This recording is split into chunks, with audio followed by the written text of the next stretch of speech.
Boa noite. Aqui é Renata Granjão do Novos Ciclos Podcast. Nem todo diagnóstico chega na infância. Nem toda diferença é compreendida e nem toda dor é visível. Hoje você vai conhecer duas jornadas que revelam o que quase ninguém fala sobre o autismo. E precisamos falar muito sobre isso. A realidade de uma mãe e a descoberta de uma mulher que viveu anos sem resposta. Agora ela está tendo. Mais do que um episódio. Isso aqui é um encontro com histórias reais, profundas e necessárias e talvez transformadoras. Pastora Neila Dantas e pastora Viviane Rodrigues. Boa noite. Boa noite. É um autismo entre o olhar de quem cuida e a voz de quem vive. Esse é o tema dessa noite. Então, nós já tivemos aqui, né? Pastora Viviane Rodrigues, já tivemos aqui. Falamos sobre o diagnóstico, né? Que ele não te define. Não foi sobre isso? Sim. Mas assim, ao olhar de uma mãe, uma coisa é nós quando recebemos para nosso diagnóstico, agora quando uma mãe recebe um diagnóstico, conta pra gente como foi receber, como é a sua trajetória. Então, eu lembro que a Amanda era muito novinha, né? Tinha 4 anos. E levei ela no pediatra, né? A pediatra dela tinha viajado, fui num outro médico, né? E ali ela, não verbal ainda, 4 anos, não falava nada, ainda usava fralda. E aí eu cheguei no consultório do médico, né? E ele olhou assim ela, né, muito encolhidinha no canto. Aí ele falou assim: "Você não percebe nada nessa criança?" E eu falei assim: ela é muito quieta, muito reclusa." Aí ele falou: "Poxa, tua filha tem todos os traços de autismo." Aí eu lembro que eu saí daquele consultório ali chorando, desesperado. Meu marido estava lá fora. Eu falei: "Não aceito, né? Nós somos pastores, não aceito a vida da minha filha." E dali começou a jornada, né? Acendeu, né, um alerta em mim de começar a procurar profissionais, né, qualificados. Levei ela no neuro, fez uma série de exames. O neuro também não acreditou, que falou: tem criança que é mais precoce, tem criança que demora mais um pouco, mas agora ela indo para o colégio, isso vai melhorar, né? Não vejo que ela seja com os autista. coleguinhas, isso. Né? Mas eu sempre com a pulga atrás da orelha, né, em relação a ela. E ali eu comecei, né? Aí ela começou a fazer terapia e passou pela neuropsicóloga, né? Onde ela fez uma avaliação. E aí ela tinha já uns 5 para 6 anos. E ali ela fechou, né, o diagnóstico. Ela era autista, né, nível 1, né? E ali eu comecei a olhar a minha filha, ali eu comecei a perceber, porque você saber é outra coisa. Você já começa a buscar, pesquisar, e você vê que as coisas começam a se encaixar. É diferente da desconfiança, né? As coisas começam a se encaixar, né? Aquela coisa de brincar, e realmente enfileirava os brinquedos, alguns sintomas, né? Alguns comportamentos bem clássicos mesmo, bem pertinentes, né? Do autismo, né? E ali eu comecei, né, a tratar. Só que a casa, né? A mãe, né, sempre tem um olhar diferenciado, uma paciência, né? Mas nem todos na casa. Lá em casa, né, quem tem até hoje, quem tem esse olhar diferenciado sou eu e a irmã mais velha, que é a Sara. Mas o meu marido não aceita, fala que é birra, fala que é manias. Ela cisma manias, né? Ele não aceita mesmo por causa da coisa da religião, da fé, né? Ele não aceita. Mas, assim, para mim assim, foi meio impactante, né? Fiquei assim, mas hoje eu abstraí isso, né? Olho de uma outra forma, olho as habilidades dela, muito inteligente, né? Tem várias habilidades. E o colégio também, assim, a questão do colégio... Tem apoio, tem rede de apoio, tem, né? apoio. A questão do colégio também, assim, ela tá socializando mais, né? Então, assim, aprendeu a ler, agora já consegue ler, né? Então, assim, tem tido os seus avanços. É bênção, bênção, bênção mesmo. Mas você passou assim, você teve que entrar no mundo dela, né? Na verdade, a gente passa a entrar no mundo da criança, né? Acho que até de certa forma, né? Eu digo assim, vocês vão poder dizer melhor para mim, no grau 1, no caso. Até no grau 3 também, né? Acaba que tem a mãe, a família vai ter que entrar, né, Uhum. nessa dinâmica para poder aprender a lidar com aquela Aprender a criança, né? lidar. Eu lembro que quando ela tinha 5 anos, nós fizemos uma viagem para Florianópolis, né? E ela, no avião, o barulho, né, da turbina do avião. E foi um choro o tempo todo, colocava a boca Já era um sinalzinho, já era, né? E ali ela já sabia, né, do quadro. Só que assim, né, não fui orientada em relação, né, para poder, quando viagem, né? Aí depois que a médica falou, quando ela for viajar, você vem aqui, me avisa, que aí a gente, vai preparando. né, vai preparando, de dar uma medicaçãozinha, até mesmo um calmantezinho natural, né? Então colocar um fone nela, um abafador, um negócio. Só que ali foi assim, e uma coisa que, né, naquele dia eu fiquei muito assim triste, porque assim, as pessoas só reclamavam. A minha filha assim atrapalhou aquele ambiente. E eu não sabia, era um mix de constrangimento por a minha filha estar atrapalhando aquele voo, né? E uma tristeza junto com o nervosismo. Mas aí você já sabia que né? ela tinha onda. Já sabia, já sabia. Então, assim, as pessoas não estão bem preparadas Não. para receber, para poder lidar, né? Não estão preparadas. E eu acredito que deveria estar, né? Num aeroporto, dentro de uma aeromoça daquela, teria que estar preparada para todo tipo de situação, né? Manu, e na questão também das impulsividades, né, do pulso, né? Então, assim, meu marido fala, Manu, exagerada, de uma gota faz um oceano, realmente ela descompensa mesmo, mas eu sei lidar com essa ansiedade dela, até mesmo assim, questão de fica ansiosa se vai ter alguma coisa amanhã, ela fica toda hora perguntando. Aí meu marido fica, por que você foi falar? E agora ela tá perturbando. Então, assim, não é questão de perturbar, é o padrão dela, né?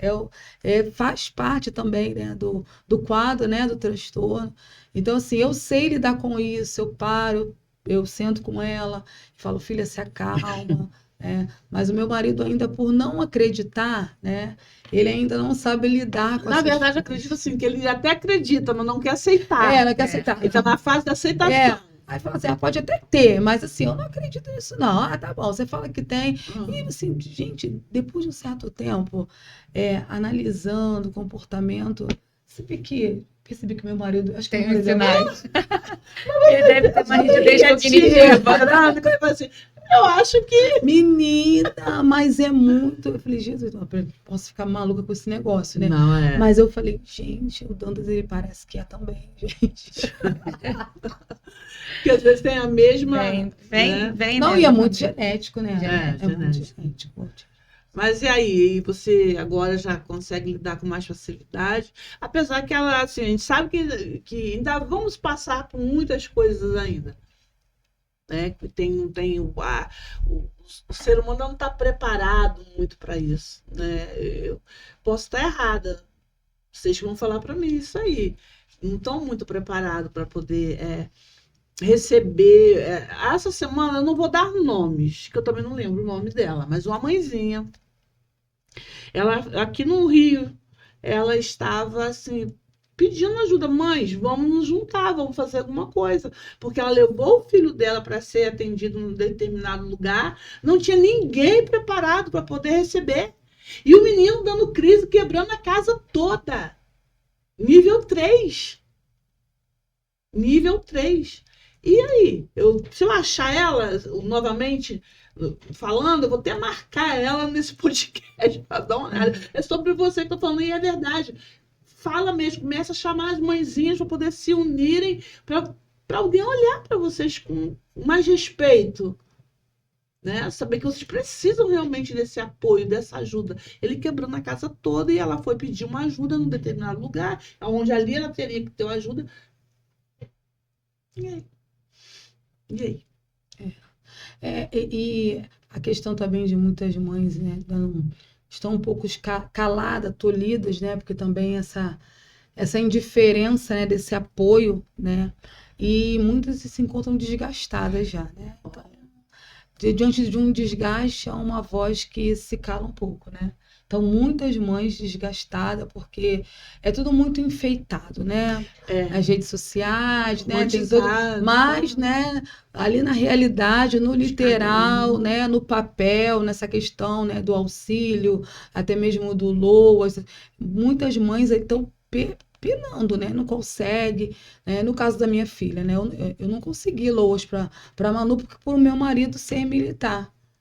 Aí, por ele ser militar, aí eu não consegui. Falei, Mas não é militar isso não que é rico, diz no né? papel lá. Mas não é isso que diz no papel lá. No papel não diz sobre Eu não isso. consegui. Eu fui tolhida, eu não consegui, Então, não. assim. Eles acham que é um benefício tão grande. Meu marido Né? foi sargento. Peraí, gente.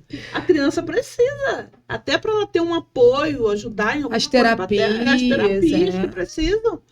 Né? Então, assim, a lei está ali, está escrito ali, tudo bonitinho, mas na hora de colocar mesmo em prática, a dificuldade é grande, né? E aí, pastora, descobri como é que está sendo. Eu vendo a pastora Neiva falando da Manu, né? Da Manu, me fez recordar um pouco, né? Da minha infância. Porque eu também fui diagnosticada como autista nível 1 de suporte, na idade tardia, né? A idade já de meus mais de 40 anos.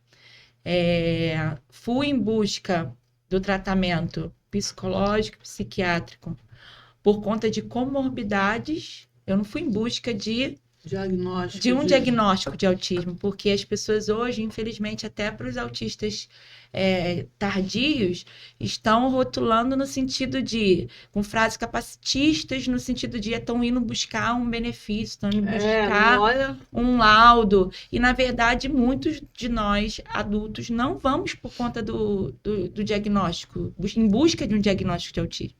Nós vamos por conta da comorbidade. Quais eram as minhas comorbidades? Ansiedade, depressão, síndrome do pânico. Estava tendo muitas crises no ambiente de trabalho, ambientes que eu antes, mesmo sendo pastora, eu já conseguia passava mal todo culto domingo. Eu passava mal em ambientes de eventos, seja ele evangélico ou não, muita gente, porque o estímulo estava me causando aquilo e eu era crise de ansiedade, síndrome do pânico. E aí a psiquiatra me encaminhou para o neuropsicóloga, né, para fazer a avaliação neuropsicológica. Eu mesmo sendo psicopedagoga, em nenhum momento achei que eu tinha algum sinal de autismo. E aí me surpreendi, já sabia que eu tinha sinais de TDAH, isso já tinha até um início de um diagnóstico, mas o autismo não. E me surpreendi com o diagnóstico, porém, aí veio a fase do luto, porém, não justificou, porém explicou. Explicou muita coisa do que eu vivia, eu comecei a fazer se entender mais. Comecei a me entender, então comecei a buscar na minha infância, porque a gente no diagnóstico, para que o autista tenha o diagnóstico tardio, todos os sinais têm que vir desde a sua infância. Então, feito vários testes que avaliam a sua infância. E aí eu comecei a lembrar da infância, né? Graças a Deus eu tenho uma memória, eu não tenho perda cognitiva, então eu tenho uma memória boa. E é interessante que a gente tem perda de memória antiga preservada, porém eu tenho muita perda de memória recente. É contrário, né? Perco coisas, objetos, coisas que não são interessantes. Mas as histórias, então eu vendo esse meu passado, essa minha infância, essa minha jornada, e me reconhecendo como autista após o luto, eu escrevi um livro, onde eu estarei lançando agora dia 30 de maio no Shopping Pátio Mix. Estão convidados todos. Glória a Deus! É Autismo nível 1. Invisível para o mundo, intenso para quem vive. Porque realmente o autismo nível 1, ele passa imperceptível muitas das vezes na infância. A criança é rotulada como essa criança agitada, levada, inconveniente. Eu sempre fui chamada de inconveniente, inclusive na minha idade adulta, porque eu tenho É muito não tem aquele livro, Eu e Minha Boca Grande? Uhum. Eu e Minha Boca Grande. Então, de Joyce Meyer, sou Uhum, eu. já li. Porque, às vezes, as pessoas estavam falando algum assunto, para tentar me enturmar, eu entro no assunto, corto as pessoas. Até hoje eu faço isso. Mas não é por maldade. Não é. Lembra do outro podcast? Eu acho que você está se identificando. Mas não é por maldade. Eu hoje me policio mais. Sim. Mas não é por maldade. Você tá. Então, porque é o espectro. Na verdade, a gente está tentando se encaixar naquele viés social. Aí a gente tenta se encaixar. Eu, como não fui, eu fui autista criança que fui precoce. Então, aquela que andou mais rápido, porque os sinais são assim. Ou eles têm um atraso, ou eles têm um adiantamento. Então, andei mais cedo, falei mais cedo, tudo fiz mais cedo. Nadei mais cedo, nadei cedinho. Mas sabe por quê eu tive que aprender a nadar? Porque eu caí várias vezes na piscina. Minha avó tinha uma piscina. Eu tinha atração pela água. O autista tem muita conexão com a água. Para eu nadar sozinho. E eu aprendi, piscina, eu cara, tinha uma... E assim, eu caí, antes de aprender a nadar, eu caí 2 vezes na piscina. E tive que alguém me socorrer lá, né? Então, com risco de afogamento. E é muito engraçado que eu lembro das histórias da minha infância, ainda bem, né? Porque minha mãe não lembra de nada.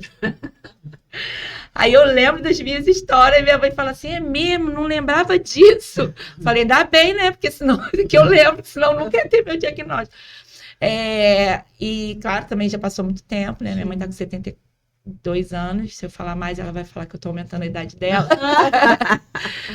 Mas, e ela também tem uma negação, eu entendo. Sim. Que ela, como mãe, ela tem, ainda mais na idade dela, ela fica assim pra mim, não, minha filha, não é isso, não é isso. Não. Mas o que é isso? Mãe, o que é isso? O que é isso? Exatamente. Eu acredito assim que para algumas pessoas é um bicho. Um bicho de 7 cabeças. Tamanho, sabe? É uma coisa assim. Uma doença. E não é uma contagiosa. É algo que você não sabe lidar e você precisa de entender. E é interessante que muitas pessoas, atualmente, até surgiu uma polêmica de um médico falando sobre a questão do grande avanço de número diagnóstico no autismo nível 1 de suporte tardio, dizendo que isso atrapalha a população, a comunidade autista, dos nível 2 e 3. Nós, autistas nível 1 de suporte, não estamos aqui para competir nível de dificuldade. Eu sei o quanto é difícil, porque eu sou psicopedagoga, professora, pedagoga. Eu sei o quanto é difícil para uma mãe que tem nível 2 e 3 em casa. Eu tinha alunos nesses níveis. Nem para a escola, tem crianças que nem para a escola, não pode, tem que ficar fechada. Então, assim, mas assim, nós, nível 1 de suporte, quando a gente vem para falar, é para se unir com essas mães e buscar os direitos das crianças autistas. Ajuda, porque se a gente juntar, hoje a gente sabe. E outra coisa, nós autistas nível 1 de suporte também passamos por lutas e desafios diários no nosso trabalho, porque a gente não consegue, consegue aposentar, vai tentar se aposentar mais cedo. Vai tentar. Muitos benefícios de aposentadoria de autistas estão sendo negados pela INSS. Como é legado LOAS para as crianças nível 1. Nível 1 fala, se comunica, não precisa. Pum, carimbaço, não precisa. Como se realmente... Esse médico que falou, ele falou que nós que temos o diagnóstico de autismo nível 1... estamos aí com muitos benefícios. Eu quero saber que benefício. Aonde? Eu sou servidora pública, eu não tenho benefício nenhum. Por favor, fale pra gente, que a gente não tá sabendo não, gente. Com esse, eu não tenho direito ao LOAS, não tenho direito, mas tenho que fazer terapias, tenho que comprar medicação. Exato. Imagina uma criança que tem que fazer TO, psicomotricidade, fonoaudiólogo, e muitas das vezes o próprio plano de saúde não tá conseguindo cobrir. Não é isso, os planos de saúde. Eu tiro porque para minha filha, que é TDAH, a mais nova, eu tive que pagar por fora do plano a terapia de psicóloga. Porque eu não consegui, demorou tanto pelo plano que eu falei, vou pagar pelo menos algumas sessões para ver se começa a avançar, né, o tratamento dela. Então, tipo, é tantas invalidações, então a gente precisa se unir. Se unir é tão importante você trazer esses dois mundos, né, esses dois olhares da mãe e de alguém que teve um diagnóstico tardio. Porque a gente está na mesma causa. E é tão importante o autista nível 1 hoje, que nós temos vereadores, nós temos deputados, nós temos juízes, médicos, que são autistas nível 1 de suporte, que estão podendo botar a boca no trombone e falar o que os autistas precisam. Porque nós também desregulamos. Eu desregulo. Tem vezes que eu tenho que ficar de afastamento médico. Tem vezes que a minha rigidez cognitiva não me permite estar em determinados ambientes. Mas será que eu tenho compreensão de todas as pessoas? Não. É mais uma que está se aproveitando do autismo. Não vai entender que a minha rigidez cognitiva não me permite entender alguns movimentos. Eu sou da seguinte opinião. Até você passar, você acha muita coisa.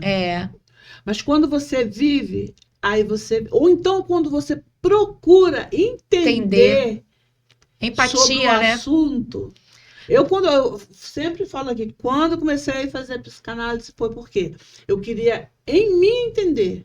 É verdade. Por que eu estava dando tanta crise, tanto AVC isquêmico? Quando eu estava me voltando a boca, voltando para o lugar, eu já vinha outra. Aí eu tinha que voltar tudo novamente. Então eu falei, não, peraí, eu tenho que me entender. Preciso me entender. E tive a ajuda de um médico, psiquiatra, que falou assim, Renata, você precisa prestar atenção nos sinais do seu corpo. Então hoje eu percebo quando o meu corpo começa a dar um sinal. É uma dor ali, é uma fisgada aqui, uma pressão ali. Meu corpo está querendo dar sinal de alguma coisa. Para. Respira. Não, o que não está no controle das suas mãos. Mas o que dá para você fazer, vamos embora. Vamos fazer. E com essa mesma motivação, eu comecei a estudar psicologia, né? A minha segunda graduação. Mas não somente voltada para mim. Porque eu comecei a perceber que, além das minhas limitações, eu falei assim, é tão difícil ter uma avaliação neuropsicológica para uma criança. Então, hoje eu estou fazendo a graduação de psicologia e uma pós-neuropsicologia junto. Porque eu falei assim, se eu puder contribuir com essas mães, e se Deus quiser, eu vou contribuir com essas mães carentes, que não têm recurso para fazer uma avaliação neuropsicológica. É assim que eu penso. Ajudar não é desfazendo. Sim. Mas essas mãezinhas que não têm condições, não têm acesso ao conhecimento. Como vai conseguir fazer uma avaliação que custa entre R$1.500 a R$2.000? É mais ou menos, né? No valor de mercado. Ter um terapeuta, poder pagar. Então, eu penso nisso, né? Em poder contribuir, poder utilizar algum espaço que possa voluntariamente ofertar esse diagnóstico para essas crianças. Para essas crianças que passam por essas mães que estão em busca do diagnóstico. E por quê? Se não tiver o diagnóstico, não tem apoio na escola. Se não tiver diagnóstico, fica limitado para avanço da terapia, porque uma criança que é nível 3, ela pode, através das terapias, chegar a ser nível 1. Fazendo trabalho, fono, ela pode deixar de ser não verbal, ela pode começar a avançar no seu tratamento. E o quanto é importante a gente fala. Olha, a atenção, o amor, o carinho faz muita diferença. E sabe o que acontece? A gente fala muito sobre o autismo em abril, mas não existe só abril. Existe o ano inteiro. O ano inteiro. É muito legal todo mundo falar em abril. Eu sempre falo assim, gente, cuidadamente, de janeiro a janeiro. É de janeiro a janeiro. Setembro amarelo não. Que tem gente que fala legal, assim, né? Setembro amarelo também, mesma coisa. Todo dia, todo momento, a gente tem que falar sobre esse assunto, não é só ali. É um momento, é um mês especial que decidiram fazer para poder... beleza, falar um pouco mais, mas dos outros meses. Precisa continuar, né? E é interessante ela falando, né? A gente estava falando aqui antes de começar o podcast, como foi a minha infância, né? E eu falo no livro sobre a minha infância. E é justamente o que ela falou, né? Da filha dela, né? Eu era tida como a criança bagunceira, porque eu não parava um minuto. Eu só focava naquilo que era meu interesse. E aí eu atrapalhava a turma toda. Aí o que acontecia? Eu ia, vai para a secretaria. Eu era mestre de ficar na secretaria. Eu ia para a secretaria. Aí na secretaria não tinham mais o que fazer, porque já tinham me botado para escrever 400 vezes. Tinha isso, né? Antigamente. Não devo falar na aula de matemática. Não devo falar na aula de matemática. Tinha isso mesmo. Tinha esse papel Punições, aí. né? As punições eram Aí essas. já cansaram, porque todas as vezes eu falava, tô gostando de fazer isso. Aí eles viram Porque que não eu ia tenho dar minha mais letra. jeito. Eu também era muito gente. Ó, Tô me identificando começou a se sempre. identificar. Aí me colocavam na biblioteca. Tinha uma bibliotecazinha lá. Eu gostava de ler. Aí a biblioteca tava com os livros lá desarrumados. Primeiro, eu me regulava, aprendi a me regular. Porque o que eu fazia? Eu deitava no chão da biblioteca. O autista se regula muitas vezes deitando no chão. Uhum. Aí eu me acalmava, daqui a pouco eu tô olhando para os livros. Eu vou arrumar esse livro aqui. Aí comecei a ver título por título. Tia, eu posso arrumar essas estantes? Eu posso levar? Tia, se eu arrumar essa estante aqui, eu posso levar um livro para casa? Aí me apaixonei por José de Alencar. Nossa, Comecei a ler romance, José de Alencar. E ali foi minha primeira paixão pela leitura. E eles não entendiam que eles estavam me tirando de um ambiente de sala e estavam me botando num ambiente regulador, que era tranquilo, sem querer, barulho, sem estímulo, sem ter entendimento. Estavam fazendo coisas. E no final das contas eu estava gostando demais de ficar lá na sala da livraria, da biblioteca. Então, assim, com isso, são várias outras questões que eu vou contando no livro, né? Outros sinais que vão sendo percebidos no meu desenvolvimento. E aí eu falo justamente isso, né? A escola não estava preparada, mas eu pergunto, a escola está preparada hoje? Eu só penso terminar. Passaram-se mais de 40 anos. Né? 40 anos, né? Tô com 40, não posso falar, né? Tô no podcast, vão saber me dar. Tô brincando. Tô 46 anos e passaram os 46 anos. Uns 40, né? Porque 6 anos não estava na E até hoje, em muitas escolas, não tem professores preparados, não tem apoiadores, não tem ninguém. E estão preparados? E E até onde é inclusiva, inclui mesmo. Porque ou só coloca lá dentro da sala de aula só para poder parecer que parecer que está incluindo. Porque isso né? acontece. Aí eu falo, passando para a idade adulta, acontece no trabalho. É inclusiva, você coloca assim, coloca ele ali para fazer nada. Sim, é mais ou menos assim. É o capacitismo. Ela não explicou bem, mas é mais ou menos assim. Por exemplo, eu cheguei essa semana, eu fui numa determinada loja. Então, eu queria comprar uma essência, mas eu queria comprar uma essência para colocar na roupa. Ela não tinha pronta. Ela falou assim, não, eu tenho aqui esse líquido, mas eu quero esse tipo de essência. Não, a gente coloca esse que mistura e faz a... Falei assim, tá, mas se manchar, essa essência é para só borrifar ou essa essência é para colocar dentro do ferro? Ela disse, não, porque elas são diferentes. São 2 tipos de essência diferentes. Um é perfume, outro é para colocar na roupa, o outro é para poder passar. E eu senti uma tamanha insegurança na pessoa para vender. Falei assim, eu não vou levar. Eu queria o quê? Comprar um pouco mais barato, porque ali ia sair R$40. Aonde eu compro é 90, mas já vem uma coisa preparada, eu nunca tive problema. Falei, se vou ficar no 90, vou perder 50. Mas ali eu sei que é uma coisa certa que vai vir. E não vai manchar as roupas que eu preciso fazer. Então é mais ou menos isso. Às vezes as pessoas estão lá, mas não entendem, nem sabem por que estão lá. Não tem um preparo, né? É verdade. Ou melhor, até sabe, porque vai receber e tal, mas não tem um preparo. Não tem preparo para lidar com teu filho, grau número 2, 3, talvez nenhum.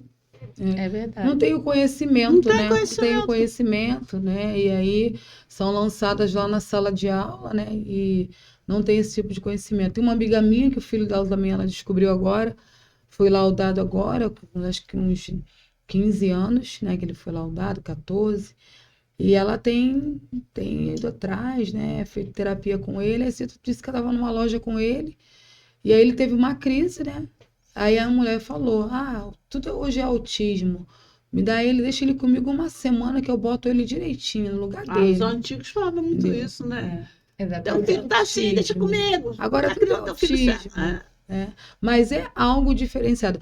Tudo Sim. bem, né? Tem disciplina, tem. Eu não passo também a mão na cabeça Sim, da minha todo. filha Sim. o tempo todo, né? Claro que não, né? Ela tinha um comportamento muito ansioso, né? Eu chegava da igreja e ela tava tudo bem lá na igreja, ficava quietinha no canto dela, não ficava agitada, porque a minha filha, assim, né? No meio social, ela não é agitada. Ela tem essa agitação, às vezes, até dentro de casa, mas no social, ela fica mais reclusa, ela fica mais no cantinho dela, né? E aí, quando ela descia do carro, meu Deus do céu, Era outra Manu. ela já descia gritando, aí ela, sabe, parece que externava, botava tudo pra Tudo que ela fora. poderia, de repente, não ter gostado, visto lá no. Aí o ela excesso de externava estímulo, onde né? onde ela se sentia mais Segura. segura. E eu lembro que quando ela tinha 9 meses, ela teve aquele pânico noturno. De madrugada, ela acordava gritando. Aquilo ali foi assim. A gente levou isso, meu marido, acho que foi 1 ano e pouco. E ela gritava, gritava. E o médico, não, ela tá dormindo, ela não tá acordada. E ela ficava acordada com um olho desse tamanho. E aí, Emanuele, não adianta você sacudir ela, que ela tá dormindo. Eu falei, meu Deus do céu. E assim, né? E esse quadro foi indo, E é assim mesmo. esses comportamentos, aí depois uma coisa foi ligando a outra, né? Inclusive a neuropsicóloga perguntou, né? E como é que foi, né? Ela, quando era bebê, dormia bem? Eu falei, não, pelo contrário, tinha pânico noturno. E uma das coisas também que são, né, pertinentes dentro do quadro, né, dos sintomas. E assim, realmente, dá um pouco de desespero, né? Até hoje, assim, eu sei lidar com ela e tudo, mas tem hora, assim, que eu fico um pouco tensa, né? Dessa questão dela, muitas das vezes, assim, de uma gota, ela faz um oceano, né? Acontece comigo. Ela, né, dá aquele boom nela, né? Ela começa, né, aí gritar, sai. Então, assim, meu marido acha que, mas ela tá mal criada. Não, eu trago ela pra perto. E aí eu sinto quando eu abraço ela acalmo, eu acolho ela, porque ela é muito carinhosa. Ela é muito carinhosa comigo, né? Fala toda hora, fala, mãe, eu te amo, né? Ela não tem essa deficiência do toque, do abraço, né? Mas teve questões na alimentação, seletividade. Na alimentação, eu já ouvi isso, alimentação. Eu Até tive hoje ela tem. tanta seletividade alimentar que na infância minha mãe falava que eu só tinha cabelo e olho, né? Que era bem magrinha. Aí a seletividade alimentar aí minha avó, minha bisavó, né? Aí falava assim, é verme. Bebia tanta água de coco, eu detestava água de coco. Porque era tudo que tinha que melhorar, aquela erva de Santa Maria. Tomei de tudo, porque era verme, por isso que ela não come. Tomei de tudo que é biotônico fontora da vida. Pra dar fome, né? Pra dar fome, todos os remédios para abrir apetite, porque eu não queria comer. Então, tipo assim, eu tinha seletividade alimentar para muitas coisas, assim. Que depois, na idade adulta, eu passei a comer. Que na idade adulta eu passei a comer depois, né? E depois falar assim, nossa, por que eu não comia isso? Era a textura, por exemplo, estrogonofe, eu não comia de jeito nenhum estrogonofe. Eu vim comer camarão há pouco tempo. Sim, eu olhava assim, eu não gosto disso. Olha porque eu não gosto disso. E nem experimenta. Nem experimenta. E nunca tinha colocado. Eu não gostava. Uma amiga falou assim: eu vou fazer um camarão pra comer. Eu não vou. Vai, só esse. Se você não gostou, joga fora. Eu tô dizendo que eu como, mas eu sinto falta. É gostoso. E eu nunca. Então, porque é da textura. No caso do estrogonofe, eu olhava aquela textura, assim. Só de ser aquele negócio líquido. Eu já olhava e falava, não provava. Depois que eu aprendi. Hoje eu sou apaixonada por estrogonofe. E nessa questão da alimentação também, uma coisa que eu noto na minha filha é que ela cisma. É muito de. Só um alimento, come só um alimento. Não, cisma com alguns alimentos. Assim, por exemplo, Agora ela tá num tempo de banana cortadinha, Tem isso que banana cortada no coisa pra ela. Aí tá levando na merenda, né, e tal. Aí teve um tempo que era pão quente, né? Pão, mas tinha que ser aquele pão da padaria que chegasse o pão quente, né? Então agora não come. Aí era pão com queijo, agora não come mais tem queijo. Agora é o pão quente, Ai, meu Deus. agora ela largou o pão, é a banana. Entendeu? Você vai fazer. Aí ela hoje repetiu de novo. Ela levou de manhã para a explicadora. Aí você coloca a banana cortadinha. Eu falei, Manoel, mas de novo, você não quer um biscoito? Mudar. Não, ela agora tá nesse negócio aí. Tem autista que se colocar, por exemplo, feijão aqui, botar o arroz e encostar um no outro, ele já não come. Não pode encostar. Tinha também essa questão da montagem do Para prato. montagem do prato. E imagina isso numa escola. Aí A mãe, por exemplo, uma criança que está na escola pública, ela tem que comer a merenda. Aí tem toda uma adaptação, que a escola precisa do laudo, realmente, para poder, porque a criança tem que ficar, se for no horário integral, se a criança ficar sem comer, como é que a criança Aí fica? alguém pode olhar, tem alguma merendeira, sabe? Porque vocês não sabem que a loucura que é. Quando é que é uma escola com 2, 3 mil crianças, prepara, por isso que precisa estarem preparados para receber. Tem que ter Na suporte. inclusão, na inclusão, a gente está lutando por isso. Tem que ter uma pessoa preparada para poder, né? É verdade. Hoje no direcionar. município a gente tem escolas, né, que tem toda uma equipe de nutricionista, que fazem Sim. treinamentos, e realmente tem esse olhar, tem uma equipe muito boa do nosso município que prepara e tem esse olhar individualizado, a equipe de educação especial, que tem esse olhar, quando a mãe a criança tem seletividade alimentar, tem o laudo, só que precisa do laudo. Por quê? Porque eles têm que preparar a alimentação, aí vai direitinho, Mas esse conversa com a laudo escola. requer exames. Sim, mas é o que demora. É o Mas, que demora. mas a escola também precisa ter respaldo. Eu entendo também o lado da sim, escola. Sim, não. Que a escola também precisa ter respaldo, não pode ser tem que só ter uma junção. Exatamente. Tem que se organizar, É uma equipe, é uma muito equipe para disciplinado. trabalhar para dar certo, para fazer funcionar. Aí o que acontece? Agora, porque muitas das vezes a criança, por exemplo, não come, aí a mãe tem que ir várias vezes na escola para dar o alimento que não está ali dentro da merenda escolar, porque simplesmente ele não pode ficar sem comer, senão tem que ir embora. Pode passar mal, Sim. né? Vai deixar de ser nutrido. Então, assim, olha quantos são tantos olhares. Agora imagine essa mãe que mora longe de uma escola, vem andando, tem às vezes outros filhos que são típicos. Que tem mães que têm os 3 filhos já são, né? Aí, tipo assim, como que ela faz? Então, assim, é uma luta muito grande. É o que a gente tem visto também, né? O quanto precisa de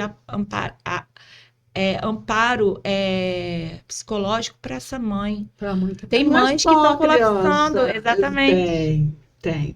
Eu estava olhando alguns vídeos de algumas mães assim de criança autista nível 3, né?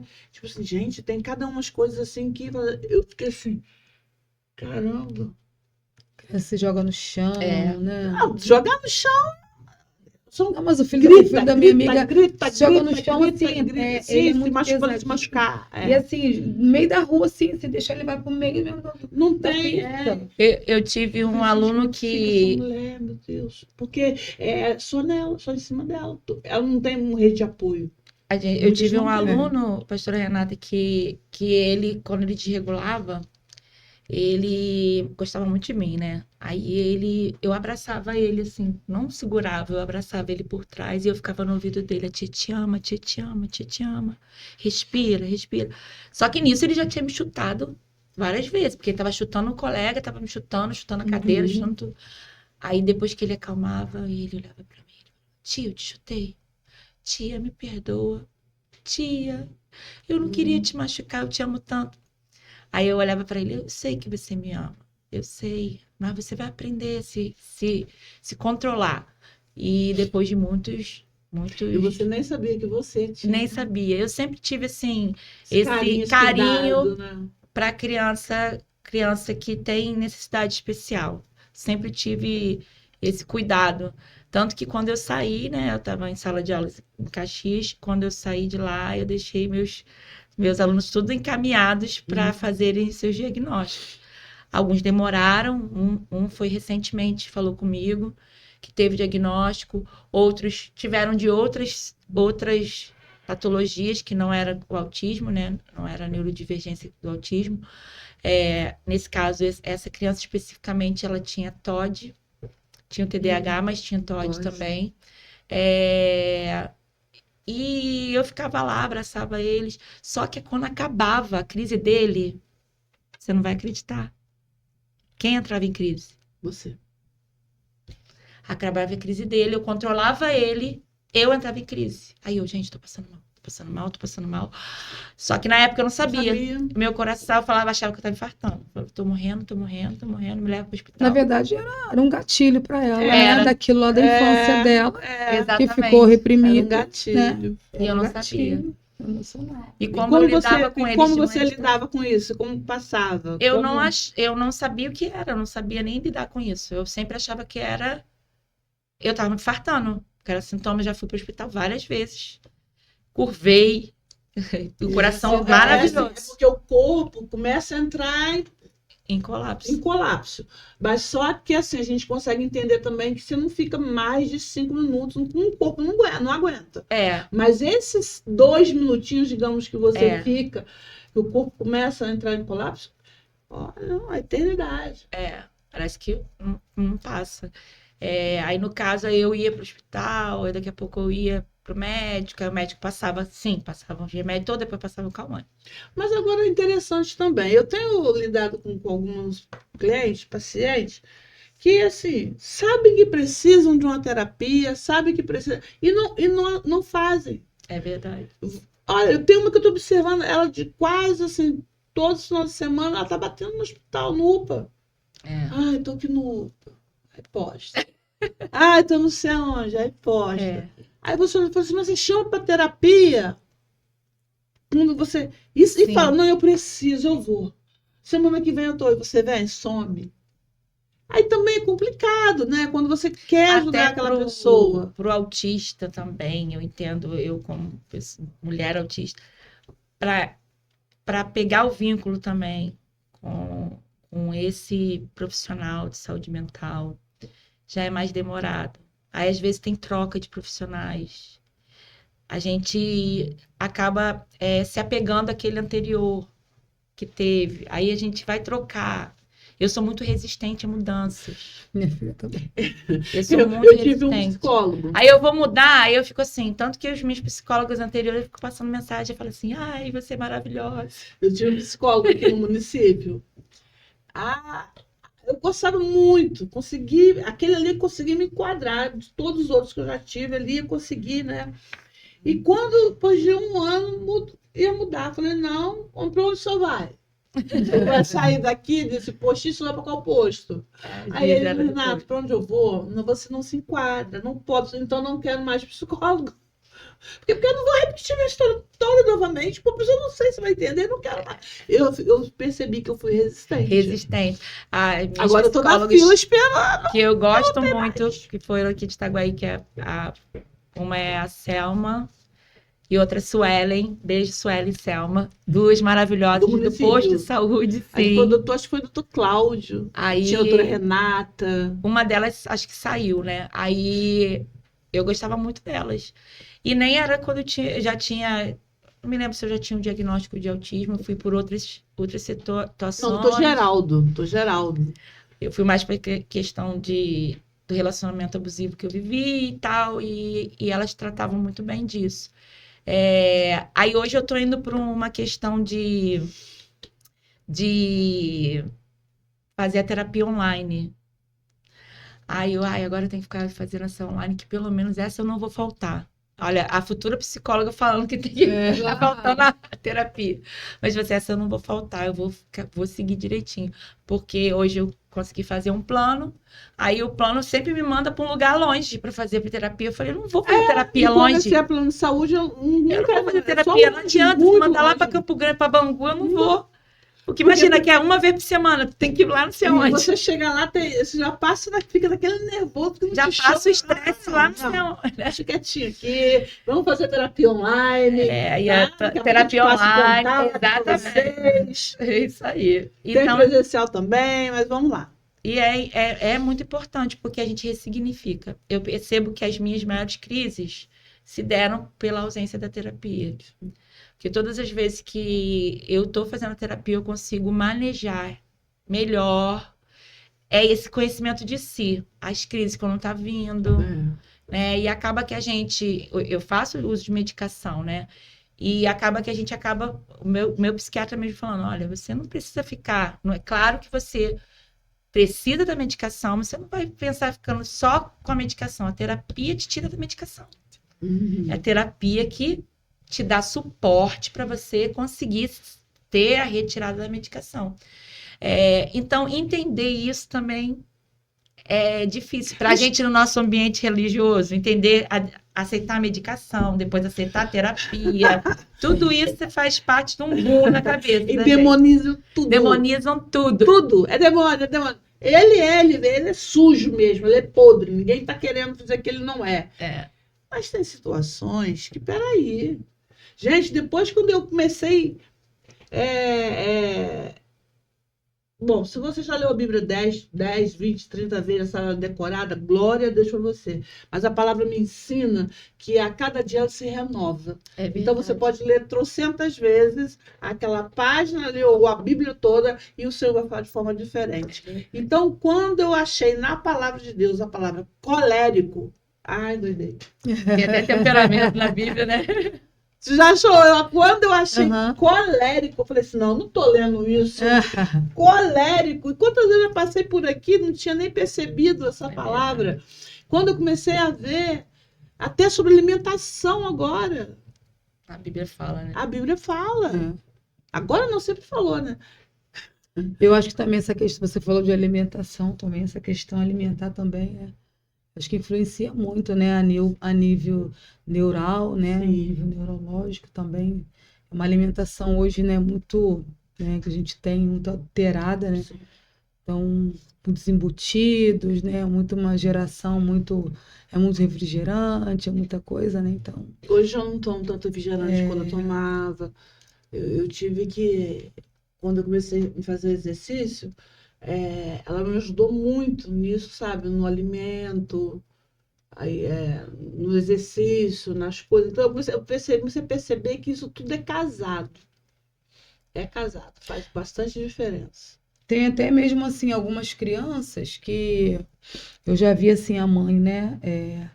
Não estou falando de uma seletividade muito brusca. Vamos botar lá nível 1, né?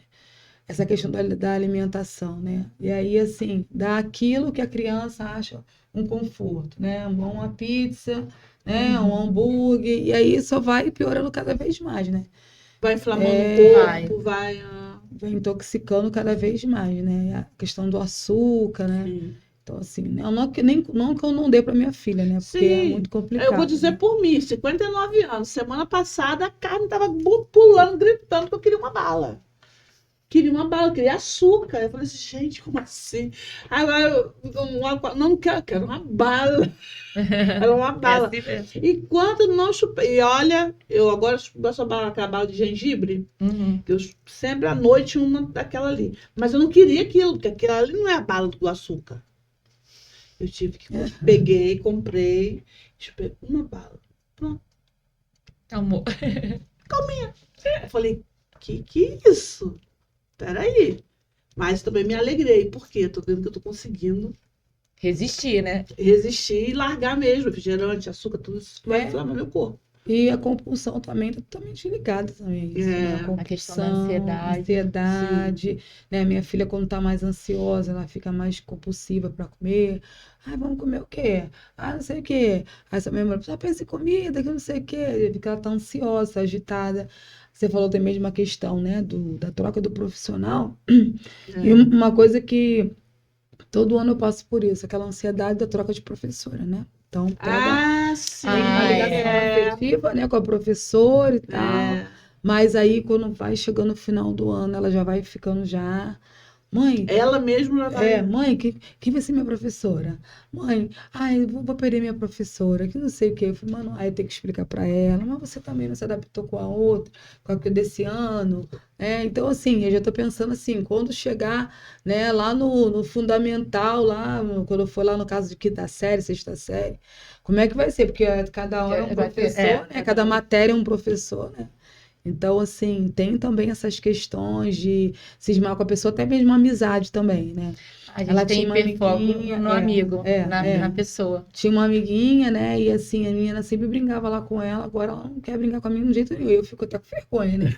Menina, mas pelo amor de E Deus, foi, aconteceu. ela era sua amiguinha e tal, né? Não, agora não quero, não quero. É Eu um quero, tempo que ela me quer deixa ficar mais na dela. sozinha. Isso, me deixa sozinha, eu gosto de ficar sozinha. Falei, você não gostava dela? Não, eu gosto dela, mas, né? Então tem essa É o tempo questão dela, aí né? ela gosta muito de desenhar, né? Ela tem essa coisa do hiperfoco de desenho, né? Gosta muito. E desenha até muito bem, né? Gosta muito de desenhar. E interessante que também certos programas na televisão, né? São bem repetitivos, né? Aí fica vendo aquela mesma coisa. Aí eu fico, meu Deus. Aí eu fico assim, pro meu marido, não é possível que você não tá percebendo isso. Né? Até mesmo uma questão também de música, né? Eu escuto a mesma música várias vezes. Aí eu fico, Isso "Mas a não tá minha filha mais velha enjoada?" sempre falava comigo. Mãe, você escutando essa música 10 vezes? Não, é 20. Eu já assisti toda, eu quero ouvir de novo. Aí, e coloco. Quando eu não coloco no carro, saio andando e cantando. Quando se passarem pelo carro e eu estiver cantando, sacudindo, é porque sou eu. Mas é isso aí. Já estamos chegando quase no final, não é isso?